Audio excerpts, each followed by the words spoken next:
Aire. Muy buenos días, sean todos bienvenidos a un capítulo más de Legalmente por las pantallas del Club de los Emprendedores. Emprendedor iba a decir solamente, pero es de los emprendedores. Nos saludamos este día viernes 23 de octubre. Ya se nos va octubre. Increíble cómo pasa el tiempo. encerrados, pero la mayoría del tiempo la pasamos encerrados. Ahora estamos ya de a poquito volviendo a trabajar a nuestros lugares correspondientes. Alejandro, ¿cómo estás? Hola Oscar, muy buenos días, bien, bien. Sí, ustedes habrán vuelto, yo sigo en la misma. ¿Tú sigues encerrado? Sí, o sea, no encerrado no, porque ¿Has salido? todos sabemos que podemos salir, pero en lo que es la pega, teletrabajo, sin duda, esperemos que ya no sea por tanto tiempo más y podamos volver de manera transicional en algún minuto. Bueno, eso también depende de muchos factores, pero esperemos. Así es, saludamos desde ya a toda la gente que se está conectando a través del fanpage e Instagram del Club de los Emprendedores. La semana pasada tuvimos un capítulo diferido bastante interesante, ¿cierto? Sí, estuvo bastante bueno el tema del proceso constituyente. Me pareció bastante claro en cuanto a las explicaciones que nos ofreció el invitado Oscar Fuente, con quien probablemente vamos a hacer un par de programas más vinculados con algunos aspectos que por ahí se revisaron no tan de manera profunda, pero creo que sí, creo que fue bastante interesante la exposición que nos planteó respecto del proceso constituyente, ¿no es cierto?, de los mecanismos que pueden aprobarse, ¿no es cierto?, este fin de semana. Y claro, yo creo que en definitiva también, como haciendo una suerte de cierre de ese capítulo, claramente ahora viene una segunda etapa que obviamente nos vamos a ver todos involucrados de alguna forma, que es el diálogo constitucional que tiene que haber eventualmente, siendo presente, ¿no es cierto?, caso que la opción aprueba, ¿no es cierto?, se superponga el rechazo, digamos, ¿no? Claro. Así todo, inclusive en la otra también tiene que existir un diálogo constitucional igual, ¿sí? ¿No? Claro que yo creo que esto va a ir de alguna manera evolucionando, ya sea por una vía o por la otra, pero obviamente que eso es lo que creo que viene ahora, digamos, y que yo diría que incluso todavía es más relevante, porque ahí ya las distintas visiones, las distintas posturas van a tener que sentarse a la mesa y avanzar. Eso, en el fondo, eso es lo que se busca con esto, que es lo que se busca y no lo que hemos presenciado, ¿no es cierto?, en días anteriores, donde una cosa, insisto y lo digo aquí muy responsablemente, manifestarse es una cuestión legítima, pero andar destruyéndolo todo, creo que eso no tiene ningún nivel de comprensión. O sea, nadie lo entiende eso. Exacto. Así que desde ya los invitamos a conectarse al programa del día de hoy. Tenemos una nueva e interesante temática que es, no sé si lo dices tú o lo digo yo, Alejandro. Como quiera. Iter criminis. No sé si está bien pronunciado. ¿Lo pronuncié bien? Espero que sí. Sí, el famoso iter criminis o los grados de desarrollo, o como también se le denomina el procedimiento ejecutivo del delito, etapas de perfeccionamiento del delito, tiene varios sinónimos, la verdad, no sé uno. Camino del delito también leí por ahí. También es otro de los sinónimos a los cuales se hace alusión a efectos de explicar esta institución. Así es, y desde ya invitamos a participar a la gente que se está conectando a través del Instagram y del fanpage, que hagan sus preguntas, acá yo las leo y Alejandro las resuelve. Yo creo que deberíamos partir con respecto a qué significa el iter criminis, a qué corresponde. A ver, voy a partir incluso más allá porque un poco antes incluso, quiero decir, porque para poder llegar a este tema más bien central. Lo que ocurre es que muchos de los que seguramente van a escuchar o han tenido derecho penal o lo están teniendo en este minuto o realmente lo van a tener en un tiempo más.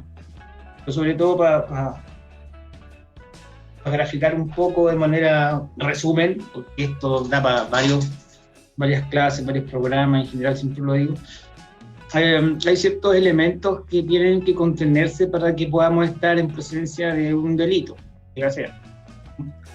Y uno tiende, ¿no es cierto?, en el aula a hacer un distingo entre la definición de delito que contempla el artículo 1 del Código Penal, que es muy vaga, se habla de toda acción o omisión voluntaria penada por la ley. La otra, ¿no es cierto?, dice fundamentalmente con relación con una definición de carácter doctrinario, que es la que se utiliza para efectos pedagógicos, a donde se habla de aquella conducta típica, ¿no es cierto?, antijurídica y culpable. Que no es nuestra, es una definición que viene hace muchos años atrás y que parte de la doctrina alemana, que por lo demás hay que hacer presente que la doctrina alemana en materia penal es exquisita en ese sentido. Y esos son los denominados elementos que son esenciales, que no pueden faltar, que obviamente para que estemos en presencia de un delito, ¿cierto?, se tienen que contemplar. Conductas que pueden ser tanto activas como omisivas. La tipicidad, vale decir, ¿no es cierto?, que esa conducta esté previamente descrita en la ley, con anterioridad al hecho que se comete, por cierto. La antijuridicidad, que sea una conducta que sea contraria a derecho. Y por otro lado, ¿no es cierto?, la culpabilidad, que en el fondo es el juicio de reproche que se le hace, ¿cierto?, a quienes han cometido eventualmente un delito. Esos 4 elementos, para que estemos en presencia de un delito que pueda ser, ¿no es cierto?, sancionable, tienen que existir sí o sí. Ahora, hay otros elementos que son más bien accidentales, que dicen relación, por ejemplo, con la autoría y participación, vale decir, si hablamos de autores, cómplices o autores, ¿cierto?, las circunstancias modificatorias de responsabilidad penal, vale decir, en estos casos particularmente, se hace referencia fundamentalmente a las circunstancias atenuantes y agravantes. Y otro elemento, ¿no es cierto?, es justamente este, que son los grados de desarrollo de un ilícito. Que se tienen que, estos últimos 3, sí o sí, van a ser parte de un análisis al momento de establecer si existe delito y si ese delito, ¿no es cierto?, va a ser sancionado y cómo. Vale decir, con qué pena hoy. Entonces ahí tenemos como una suerte, hay otros elementos también, creo que no vamos a entrar en eso porque es muy técnico, pero esos son los que tienden, ¿no es cierto?, a tenerse en consideración al momento de solicitar las penas cuando ya tenemos claridad absoluta de que el delito se cometió. Perfecto, Alejandro. Acá yo tenía un torpedito y que empieza por fases, que es la fase interna. ¿A qué se refiere con la fase interna? A ver, ya, yéndonos derechamente a esto, teniendo, por ejemplo, presente, ¿no es cierto?, clarísimo que el delito se cometió, uno debería entrar a lo que vamos a ver ahora. Pero, cuando se inicia, ¿no es cierto?, el estudio de los grados de desarrollo o del crimen, como tú bien lo señalabas, ¿no es cierto?, hay que hacer alusión a que estos grados de desarrollo o este íter crímenes o esta etapa de perfeccionamiento del delito se divide en 2. Una etapa interna, vale decir, donde el sujeto va a idear, ¿cierto?, va a deliberar y va a resolver cometer el hecho. Mientras eso no lo haga, vale decir, mientras no exteriorice la conducta, todo aquello que acabo de mencionar no es penado. De hecho, los autores señalan que los pensamientos no se sancionan, por muy macabros que sean, digo yo, ¿no? Pero lo que se va a sancionar en definitiva es la conducta una vez que se exterioriza. Vale decir, ideé, deliberé, resolví y ejecuté. Es la ejecución la que se va a hacer. Perfecto. Entonces, respecto de esa situación, ya tenemos entonces la fase interna. La fase externa, vale decir, cuando se ejecuta la conducta, tiene grados de perfeccionamiento o de desarrollo distintos. El más perfecto de todos es la consumación, vale decir, ¿cierto?, el sujeto ideó, deliberó, resolvió y ejecutó y concretó. El resultado que buscaba se concretó. Ejemplo, una persona quiso darle muerte a otra, se concretó la muerte en base a su planificación, a su plan, por ejemplo. Perfecto. Ahora, puede ocurrir, ¿no es cierto?, que el sujeto haga exactamente lo mismo, pero la consumación no se produzca, después lo vamos a ver porque hay diferencias. Y nos encontremos, por ejemplo, con lo que ustedes han escuchado muchas veces, femicidio frustrado, ¿cierto? ¿Ahí qué ocurre? Ocurre que el sujeto hace todo lo que tiene que hacer, pero por causas que son independientes de su voluntad, no se consumó. Y puede ocurrir que al mismo tiempo, ¿no es cierto?, ocurra el mismo hecho que yo estoy planteando, pero no se consuma, no se frustra, pero sí se entiende como un delito un delito tentado, que ya pasa más bien por el sujeto propiamente tal, a diferencia de la frustración. Hoy lo vamos a ir aclarando. Esos son los 3 grados de desarrollo que están establecidos a nivel nuestro, legal. Ahora, hay un cuarto grado de desarrollo, pero que es doctrinario, amparado sí, mayoritariamente por la doctrina de la jurisprudencia, que es el agotamiento. Pero eso está vinculado directamente con la consumación. Es decir, por ejemplo, una persona que entra a un supermercado, ¿cierto? ¿Qué es lo que hace? Trae especies, sale del supermercado, se consumó el delito, pero el agotamiento sería una figura posterior a la consumación en términos de que esta figura que les planteo dice relación con el aprovecharse, ¿no es cierto?, o el sacar beneficio de esa acción. Por ejemplo, sustrajo una cierta cantidad de especies y posteriormente a la sustracción, ¿no es cierto?, al salir del supermercado, llevarse todas las especies, las vende. Entonces se beneficia con esa acción. ¿Se dan cuenta? Entonces, en ese sentido, a mí me gustaría que el agotamiento estuviese establecido en el código, porque es una figura que es ampliamente acogida por la doctrina y por la jurisprudencia también. Perfecto, Alejandro, ya la gente está participando acá. Tenemos a su alumna Geraldine, está ya conectada con nosotros, está saludando, la saludamos de vuelta. Y pregunta, o sea, hace la consulta, ¿esas son las etapas del Alter Criminis? El iter criminis son las etapas, son las 3, las que, o sea, son 4 en teoría, 3 que están establecidas a nivel legal, y la cuarta que les señalé que no están establecidas en código, pero que sí son parte de la doctrina, parte de la jurisprudencia ampliamente aprobada, el agotamiento también. Y tiene mucho sentido, por lo demás. Y no solamente en delito que les coloco, hay otros delitos que también se puede generar una suerte de beneficio a propósito de la conducta delictiva que se realiza y se ejecuta. Perfecto, ahí está la respuesta de Alejandro a Geraldine. Y los invitamos a participar, enviando tu duda, consulta y la resolveremos en vivo y en directo.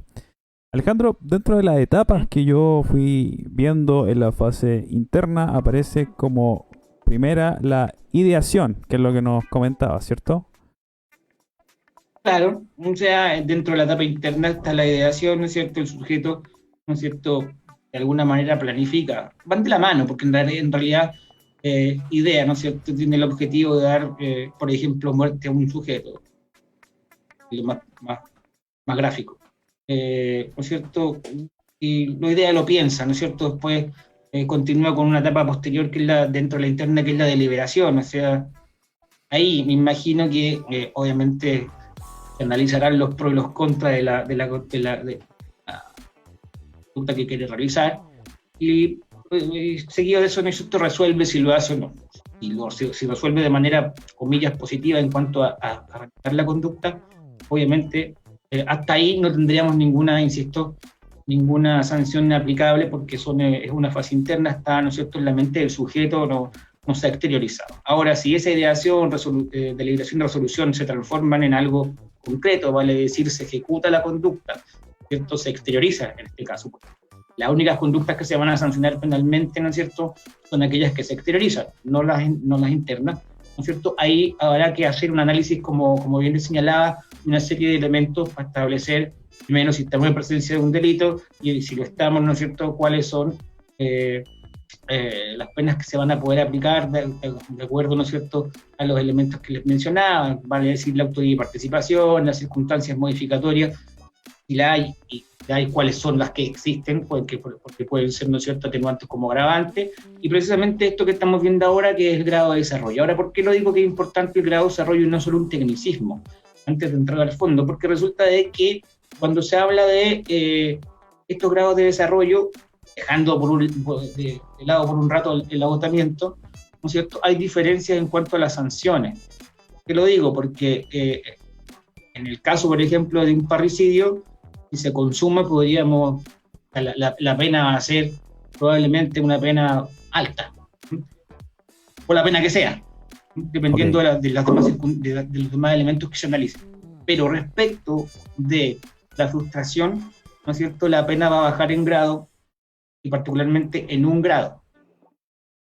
Y en el caso de la tentativa, 2 grados. en relación a la consumación. Entonces las penas que de un parricidio consumado, de un parricidio frustrado y de un parricidio estado, comillas, un homicidio, ¿no? La figura van a ser sustancialmente más bajas. Perfecto, Alejandro. Entonces no un tecnicismo de que cuando uno escucha, ¿no es cierto?, en los medios de comunicación y dice, el parricidio consumado, parricidio, ya hasta ahí se puede entender, pero después está esta figura, o no solamente en el parricidio, puede ser otro delito cualquiera, ¿no es cierto?, los robos también, etcétera. Ahora, hago el alcance, como siempre se los planteo a mis estudiantes, que en el caso del robo con violencia o intimidación, aunque la figura en la práctica esté frustrada, por una ficción legal se sancionan como consumadas. En ese caso en particular, ya. En la excepción, y que es una ficción legal y que ha sido objeto de discusiones en los juicios, porque en el fondo, pero si se frustró, ¿por qué lo castigan como consumado? Es un hecho que se ha discutido mucho. Y ahora, eso es una ficción legal que está establecida en el código, no es una cuestión que a uno se le haya ocurrido o que sea parte solamente de la doctrina. Por eso hago el alcance. Pero en términos generales hay distinciones, porque los 3 grados, aparte que son distintos, obviamente que por eso solo hecho, las sanciones que se van a aplicar en grados son menores. Perfecto. Deberían serlo. Ahora, yo no puede que por distintas razones lleguemos a una pena parecida, pero eso ya obedece, ¿no es cierto?, a los otros elementos que se analizan. Pero si vamos solamente a los grados de desarrollo, hay distinciones, ¿cierto?, en esta materia en cuanto al grado de sanción que se aplica. Porque obviamente estamos hablando de una tentativa o de un delito frustrado, que son, comillas, como se señala, grados imperfectos de desarrollo, porque el perfecto obviamente es la consumación, el que en definitiva se buscó y se concretó. Entonces, por eso que no se sancionan de manera igual. Entienda para la gente que no está involucrada en el tema del derecho.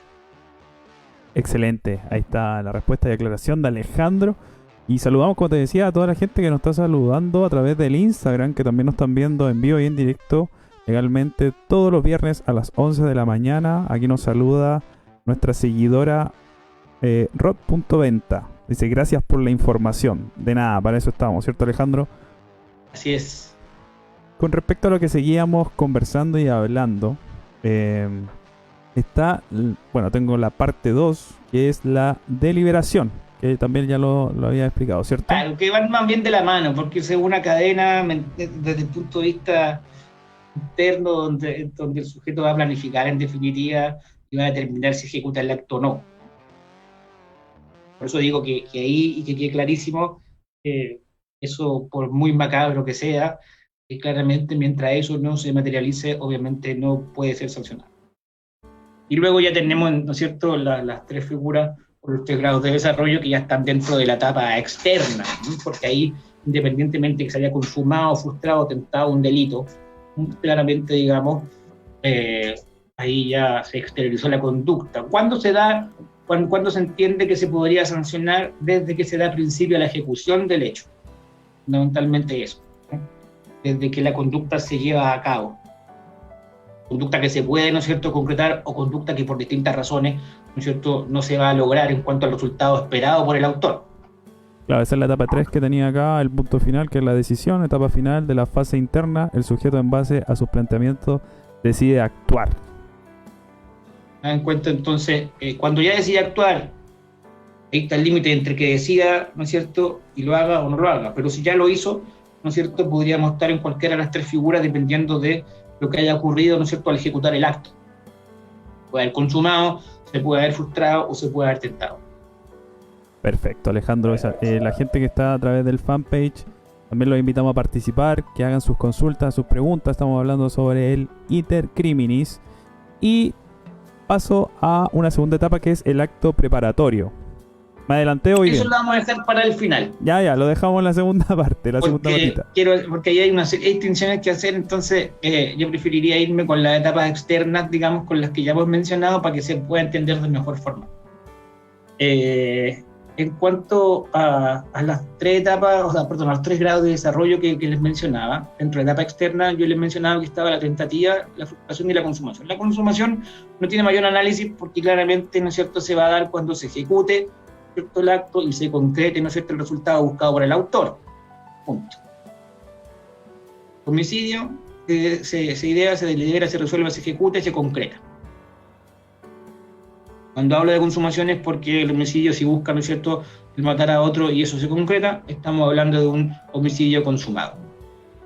Y ahí no hay mucho más que analizar. Ahora, el punto es cuando nos encontramos con grados imperfectos de desarrollo, ¿no es cierto?, respecto, por ejemplo, al mismo hecho.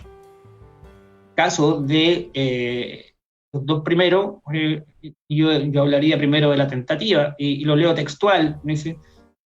Porque el código así lo establece, dice: cuando el culpable da principio a la ejecución del crimen o simple delito por hechos directos, pero faltan uno o más para su complemento.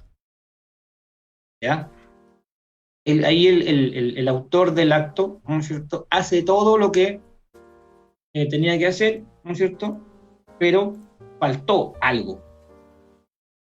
Perfecto. Algo no hizo que el homicidio se tentó, por ejemplo. Alejandro, ¿Sí? mira, tengo una consulta acá a través de el Instagram del Club de los Emprendedores, la gente que nos está viendo. Rob.venta hace la consulta: ¿por qué en Chile hay vacíos legales en relación a las usurpaciones de propiedad? El documento de propiedad de un inmueble da la impresión que no tiene validez para recuperar un inmueble. Eso lo contestamos por interno, yo creo, porque yo creo que... Se desvía un poquito, ¿cierto? Sí, porque va con un tema que nos salimos del foco. Pero no, se lo podemos contestar después sin ningún problema. Ya, perfecto. Sigamos entonces. Igual le dejamos invitar a la gente a participar, que haga las consultas. No porque la pregunta no sea interesante, pero que se sale, digamos, del foco de la temática de hoy, claro. Entonces yo les decía que en el caso de la tentativa, habla de textual: cuando el culpable da principio a la ejecución del crimen o simple delito por hechos directos, pero faltan uno más para su complemento.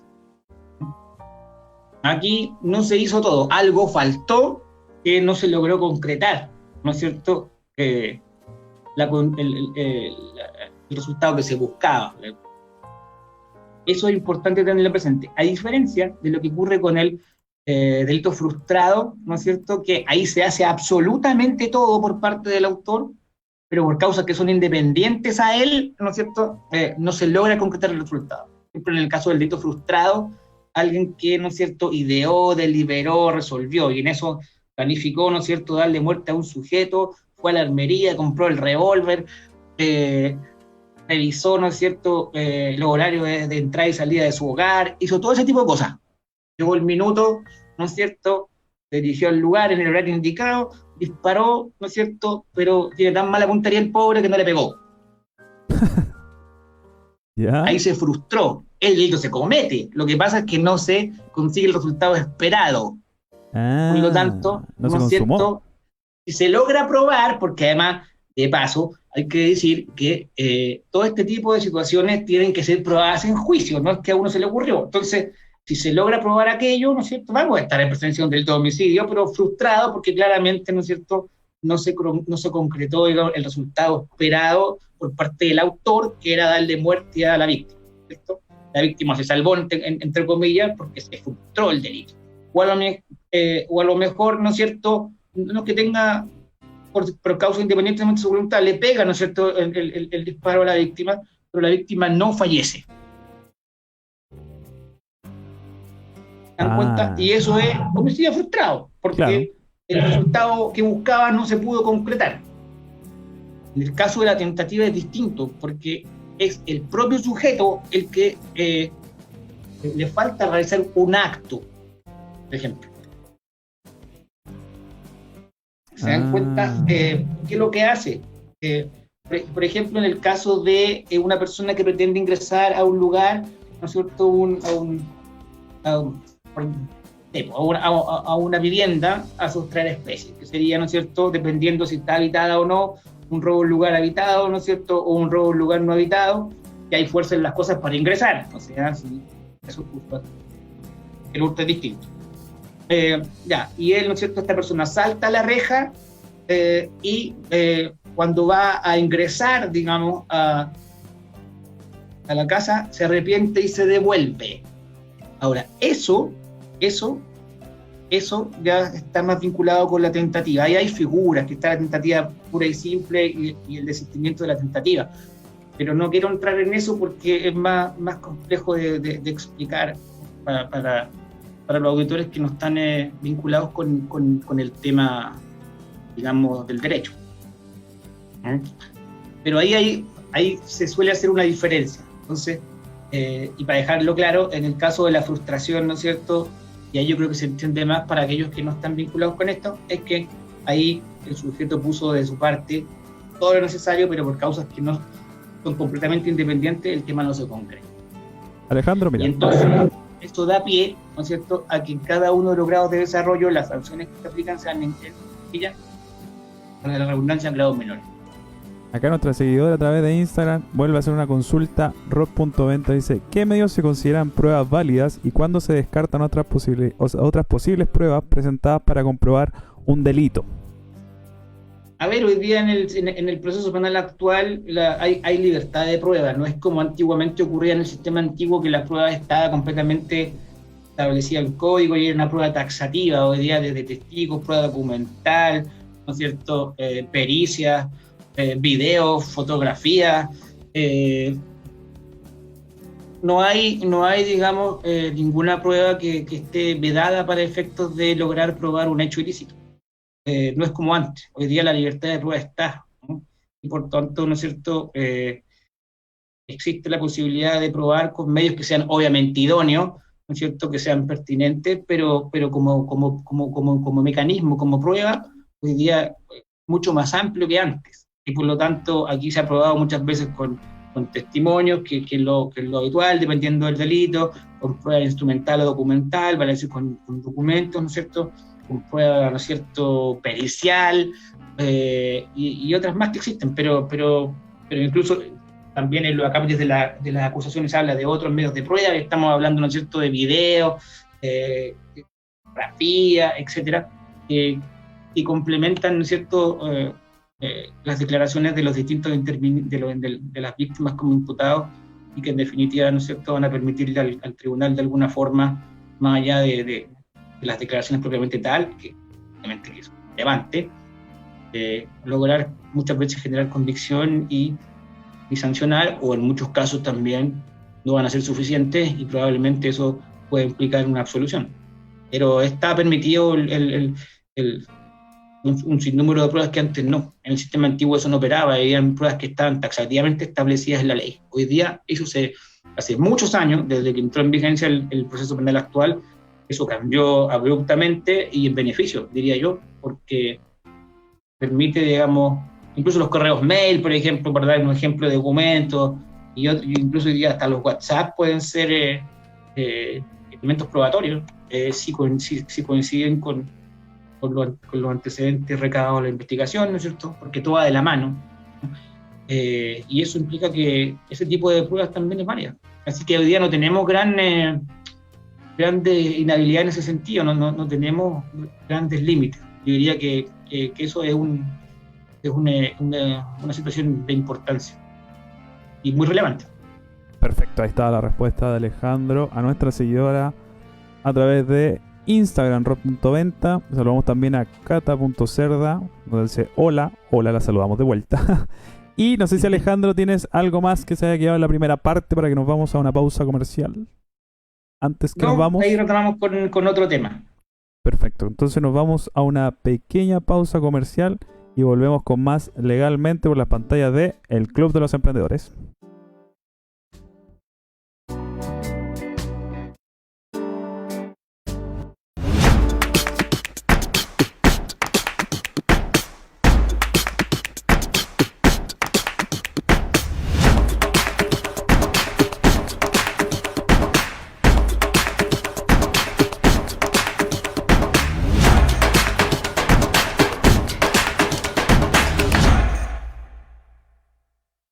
Bienvenidos capítulo más de El Club de los Emprendedores. Hoy día vamos a estar entrevistando... Momento. Interrumpimos este programa para decirles a todos que nos volvimos locos, totalmente locos, aquí en el Club de los Emprendedores. ¿Qué?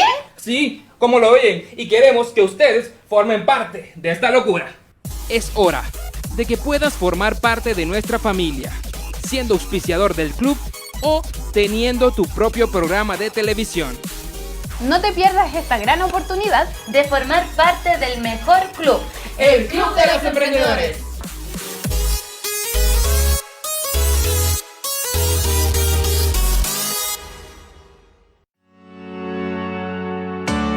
Capacitarte Chile es una entidad líder en formación de las áreas de contabilidad, finanzas, legal, habilidades blandas, recursos humanos y emprendimiento, donde hemos estado presentes a lo largo de todo el país, desarrollando distintos trabajos de capacitación de manera ética, eficiente y práctica, al cual hemos formado a más de 5.000 personas que gracias a nuestros distintos programas han tenido la oportunidad de mejorar sus competencias profesionales, encontrar trabajo o desarrollar sus emprendimientos de manera correcta.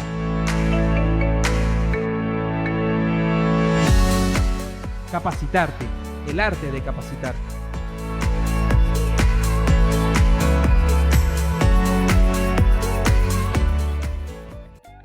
Estamos de vuelta ya con más legalmente por la pantalla de El Club de los Emprendedores.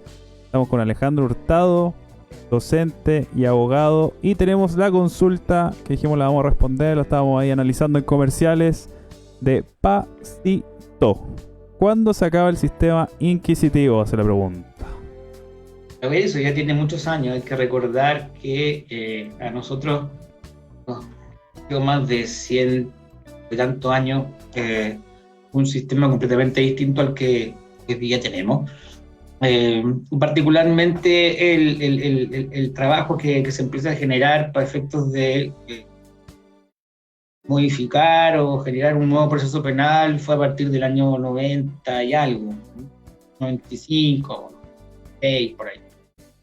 Y ya el sistema empieza a operar a partir del 2000, diría yo, 2001, de manera gradual en regiones, y en Santiago ya comienza a operar de manera definitiva el 2005.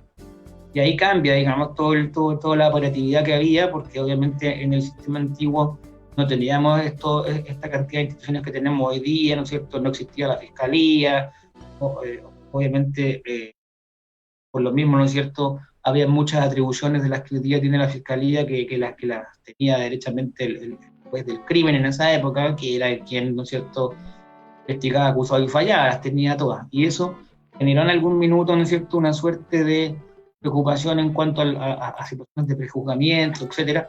Y eso también llevó a la modificación. Ahora, eran etapas muy distintas, era todo por escrito, había etapas que en la primera etapa de sumario que existía antiguamente era todo secreto, nadie tenía acceso a nada, ni siquiera los querellantes, era un desastre, porque no le daba de muchas posibilidades. Y en la etapa segunda, que era el plenario, recién se podía tener acceso a los antecedentes. Entonces no era un proceso muy transparente desde el punto de vista de lo que buscaban las partes, tanto víctimas como acusados. Y obviamente que eso se fue modificando y se fue trabajando hasta que llegamos a lo que tenemos hoy día a propósito de legislaciones comparadas, porque en el fondo y hay que reconocer que estábamos ultra atrasados. Y el mecanismo era muy distinto porque era un sistema, como bien dice quien hace la pregunta, inquisitivo. Hoy día es un sistema acusatorio donde hay otras alternativas que en esa época tampoco existían. Ahí no se pensaba hablar de salida alternativa, de suspensiones condicionales, de acuerdos reparatorios, de procedimientos simplificados como procedimientos especiales, nada. Y obviamente que lo relevante también es la realidad que hoy día existe, que frente a ese digamos, procedimiento que era 99.9% escrito, era completamente al revés. Porque hay complemento, dice... Esa fecha es donde ya comienza a cambiar todo, digamos, a operar, digamos, el sistema que actualmente tenemos, que por lo demás, claramente que hay que irlo revisando, si tampoco es el rey de los sistemas. Todos los sistemas tienen deficiencias, pero eso no significa que no se pueden mejorar. Obviamente que lo que hay hoy día es mucho mejor de lo que había antes. Dice, el de ahora es un sistema más garante, pero más transparente. Los jueces tenían todo el poder. Así es, también dice a lo que dice Alejandro. Había muchas ilegalidades, pero menos garante. Y luego Ahora había ahí las medidas cautelares eran la prisión preventiva y se acabó. Ahora ya tenemos un catálogo de medidas cautelares que no solamente pasan por la prisión preventiva, están los arrestos domiciliarios, están, ¿no es cierto?, firmas, ¿no es cierto?, hay una serie más que habría que, por ahí, en próximos programas, ¿no es cierto?, revisar. Hay catálogos, ahora, y están, digamos, establecidas en el Código Procesal Penal las medidas de mediana intensidad en el artículo 155 y obviamente la más compleja de todo, la más gravosa, digamos, la medida cautelar de prisión preventiva que está en el 139 y siguientes del Código Penal. Hay una serie de requisitos que se requieren cumplir para efectos que esa medida, que es la de última razón, o la de última ratio, o la último recurso, se aplique. Pero antiguamente la única que se aplicaba era cuando sí lo determinaba el juez del crimen, era la prisión preventiva, o sea, se partía por la más dura. Y por otro lado, ¿no es cierto?, hoy día se hace valer con mayor fuerza el principio de inocencia respecto de esa época, a donde ahí prácticamente uno partía al revés, partía bajo la presunción de culpabilidad y tenía que dar la vuelta. Hoy día es al revés, se parte del principio de inocencia y en cuanto no se pueda acreditar el hecho, obviamente la persona va a ser absuelta. Ahora, si durante la investigación, ¿cierto?, se acreditan los hechos, la cosa cambia, pero se parte de la base de la inocencia del imputado. Perfecto, Alejandro. Ahí está la respuesta de Alejandro. Y Geraldine hace otra consulta. Dice, cuando una riña termina con uno de los involucrados muerto, ¿este sería delito instantáneo? Podría ser, pero ahí eso es una abstracción, que ahí lo que hay que revisar siempre, como yo bien lo señalo, es el antecedente o los antecedentes que arroja la investigación o durante la investigación para determinar si fue eso u otro delito de mayor gravedad, porque eso puede ocurrir. Entonces, por eso que yo siempre planteo que todo lo que se revisa en pregrado y en general, digamos, tanto en los tres penales que hay, porque hoy día, ¿no es cierto?, hay tres asignaturas de derecho penal graduales, los fundamentos, que es como la introducción, lo relativo, ¿no es cierto?, a la teoría del delito o a la participación criminal, como se denomina, ¿no es cierto?, y lo tercero ya son el estudio de los delitos en particular. Y ahí hay una serie de elementos que tienen que aterrizarse y llevarse en la realidad concreta, ¿no? Y sobre esa base recién nosotros podríamos decir si se trata de un delito o de otro, ¿no? Las hipótesis están, ¿no? Pero eso sobre lo que preguntaban también, o lo que se hacía alusión en preguntas anteriores respecto de los medios probatorios que puedan existir, que también van a dar cuenta de qué fue lo que realmente ocurrió, o lo que al menos yo tengo la sensación de que ocurrió, sea como interviniente en el caso de la Defensoría o en el caso de la Fiscalía y los creyentes. Perfecto, Alejandro. ¿Te parece si avanzamos? Teníamos la segunda etapa, que eran actos preparatorios. No, todavía. No todavía. Ah, ya, me está... No. final. Hay un tema que es discutible, que es más bien doctrinario, pero no deja de ser interesante analizar, que está vinculado con la tentativa. Claro, yo les decía, ¿no es cierto?, cuando se ejecuta un hecho, podemos caer en cualquiera de los tres grados de desarrollo producto de la investigación que se realiza. Vamos a ver qué ocurrió, ¿no? Y respecto de la tentativa, obviamente es el grado de desarrollo más imperfecto, pero dentro de la tentativa hay una situación puntual que hace referencia a la tentativa inidónea o al delito imposible que se... La mayoría de la doctrina lo que dice es que esta tentativa inidónea, ¿no es cierto?, no es punible. Y hay una minoría que sí señala que lo sería. Ahora, cuando, para aterrizarlo al castellano, ¿no es cierto?, cuando hablamos de la tentativa inidónea o del delito imposible, dice relación con aquellos actos que se ejecutan con medios que no son idóneos para alcanzar el resultado específico que se espera. Y a su vez, esa tentativa inidónea, que por lo demás fue un tema discutido en una de mis clases, se subdivide en una tentativa inidónea absoluta, vale decir, el medio es inidóneo y la posibilidad de que la persona fallezca por la utilización de ese medio contemplado para tratar de, ¿no es cierto?, concretar el hecho, es absolutamente imposible que ocurra porque claramente el medio no cumple con los requerimientos mínimos, vale decir. Ahora, y también es discutible, ojo, los ejemplos que generalmente se colocan es que a alguien se le dé muerte con una infusión de té. Mi pregunta es la siguiente: ¿qué pasa si esa persona era diabética? Yo sabía que era diabética. Entonces ahí sería un delito puro y duro, digamos, ¿no? Pero si no lo sé, y yo pretendo creer por ignorancia que con eso le voy a dar muerte a un sujeto, se entendería como una tentativa inidónea absoluta. Ahora, hay situaciones en que esa tentativa inidónea puede ser relativa, vale decir, se contaba con los medios idóneos, pero por un tema de temporalidad, ¿no es cierto?, no se va a sancionar. Ejemplo, una persona ideó, deliberó, resolvió, hizo todo lo que tenía que hacer, planificó todo, pero llega, ¿no es cierto?, al lugar del hecho, digamos, carga su revólver, lo dispara a la cama, a donde se supone que debiese estar la persona y no estaba. Por un tema de temporalidad, ¿no es cierto?, no estando la persona en el lugar, ¿no?, se entiende como una tentativa inidónea relativa desde el punto de vista de la temporalidad, no del medio. Eso se entiende. Ahora, a lo que voy yo, y esto ya desde mi punto de vista, la verdad es que la tentativa idónea es una situación que se puede generar. Yo no soy amigo de decir que se trate de una y otra, porque en definitiva yo hablaría simplemente de tentativa idónea. Esta división entre la absoluta y relativa tiene muchos años, ¿no? Y eso a veces hasta tiende a confundir. Pero lo planteo porque claramente, digamos,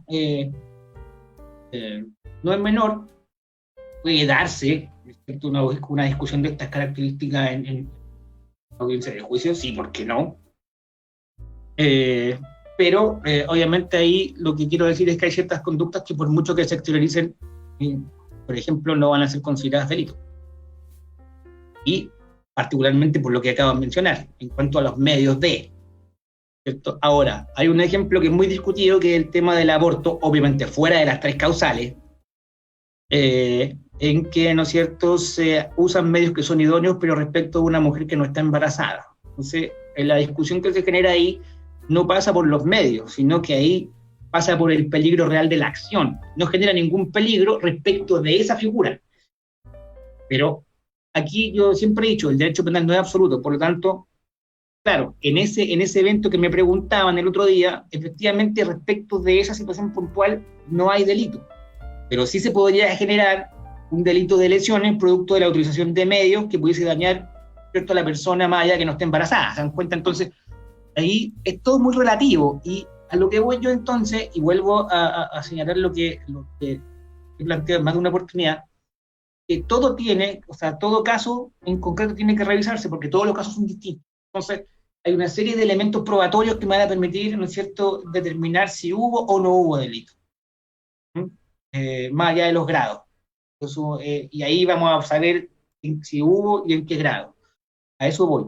Entonces, se dan cuenta que es distinto, que no llegar y decir, esto es así, a rajatabla porque lo dice la ley. Cuidado, hay que hacer un análisis mucho más profundo, sobre todo en materias penales, donde hay una serie de elementos que hay que revisar, y los que están vinculados de alguna manera con el área te llevarán la razón, no llegar y determinar qué es lo que ocurrió. Hay una serie de diligencias que tienen que hacerse, que después se transforman en medios probatorios que van a ser presentados en los juicios, en muchos casos. Entonces, el análisis que se aprecia, o sea, que no se aprecia cuando uno ve, ¿cierto?, o lee redes sociales, o por ahí, ¿no es cierto?, ve los medios de comunicación.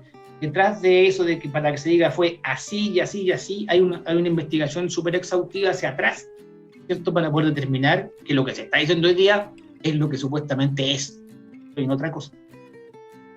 Perfecto, Alejandro. Saludamos a toda la gente que nos sigue viendo a través de las pantallas del Club de los Emprendedores en Legalmente. Mucha gente acompañándonos a esta hora de la mañana, ya queda poquito para el mediodía. Y Ya nos quedan 10 minutos de término de programa. No sé, Alejandro, si quieres finalizar con lo que te pregunté durante todo el capítulo. Sí, de todas maneras, lo voy a hacer muy breve. Lo otro, otra cosa importante, Adelante. cuando hablamos de los grados de desarrollo, la tentativa, ¿no es cierto? Y la frustración en las faltas penales no operan. En las faltas penales, que son cosas muy menores, estas por disposición expresa en el artículo 9 del Código Penal se entienden como consumadas, que se castigan como consumadas. Las faltas tentadas y frustradas no existen. Los grados de desarrollo a los que aludo yo, ¿no es cierto?, de tentativa y frustración, van a aplicarse, ¿no es cierto?, al igual que la consumación, en los crímenes o simples delitos. Perfecto. Y en los delitos de omisión, vale decir, donde hay un no actuar, no opera ni la tentativa ni la frustración, solamente la consumación.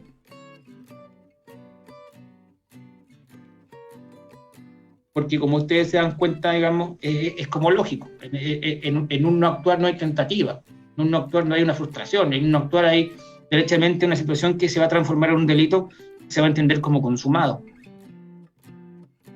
Por ejemplo, en el caso de la madre que deja de alimentar a su bebé, ahí no hay una acción, hay una omisión, hay un dejar de hacer. Y eso no se, y eso se va a transformar en un delito sí o sí, ¿no es cierto? Ahí hay un deber establecido en la ley y que de no cumplirse estamos en presencia de aquello. O en el caso, por ejemplo, típico del salvavidas, ¿no es cierto?, que está bajo una suerte de contrato, tiene la posición de garante. Basta que, ¿no es cierto?, la persona se esté ahogando y no actúe, ¿no es cierto?, y ahí ya comete el delito. ¿Se dan cuenta? Y ahí no hay tentativa, ahí no hay frustración, se consuma. Independientemente del resultado que se genere. ¿Se dan cuenta? Entonces, eso también hay que tenerlo presente. Y respecto a lo que preguntaba Oscar, efectivamente hay, yo diría, una figura que está dos figuras que están en el 8, y que son la conspiración y la proposición, que son actos preparatorios como bien señaló. Y hay ciertas diferencias, pero en el caso de la conspiración, la diferencia fundamental con la proposición es que en la conspiración hay un concierto previo entre dos sujetos, ¿no es cierto?, que van a llevar a cabo, de alguna forma, ¿no es cierto?, un acto. Hay una consunción de voluntades, y la conspiración se va a entender consumada desde el minuto en que, ¿no es cierto?, se genera ese acuerdo. Y en el caso de la proposición, para hacerlo simple, para que la gente lo entienda, es cuando se establece la propuesta. ¿Por qué? Porque en la proposición no hay un concierto previo. Alguien que ya ideó, deliberó, resolvió ejecutar un acto, le propone a otro que lo ejecute, ¿no es cierto?, ejecute el mismo. Eso puede ocurrir. Eso es en términos muy generales. ¿Se podría profundizar? Sí, pero hay que buscar el tema más bien pedagógico para que la gente que no está vinculada con el derecho lo pueda entender. Pero eso es más o menos la figura. Y eso está en el artículo 8 del Código Penal. Aquí no pasa por el resultado en estas dos figuras, se consuma cuando, ¿no es cierto?, hay un concierto por una parte y cuando se acepta la propuesta por la otra. Conspiración y proposición. Perfecto, ahí está la respuesta que yo estaba esperando. Que se alargó un poquito, pero salió al final. Agradecemos desde ya a toda la gente que estuvo conectada con nosotros, hablando hoy día, Alejandro, sobre el Intercriminis, toda la gente que participó, que comentó, que estuvo conectada a las pantallas del Club de los Emprendedores. Y ya nos empezamos a despedir, Alejandro. Ok, perfecto. Como siempre, un gusto, y nos encontramos la próxima semana a ver si tenemos algún invitadillo ahí. ¿Hay alguna sorpresa por ahí, o no? Sí, algo hay, pero no podemos vamos a comentar todavía. Usted sabe, que cuando uno cuenta antes se puede caer. Así eso que no resulta, exacto. Así que dejémoslo ahí. Alejandro, Se le avisará previamente para que haga el aviso correspondiente. Así es, que tengas un excelente fin de semana y nos vemos la próxima semana con más Legalmente de 11 a 12. Chao, Igualmente chao. Por allá, saludos a todos. Muchas gracias, que estén muy bien. Chao, chao. Vale, chao, chao.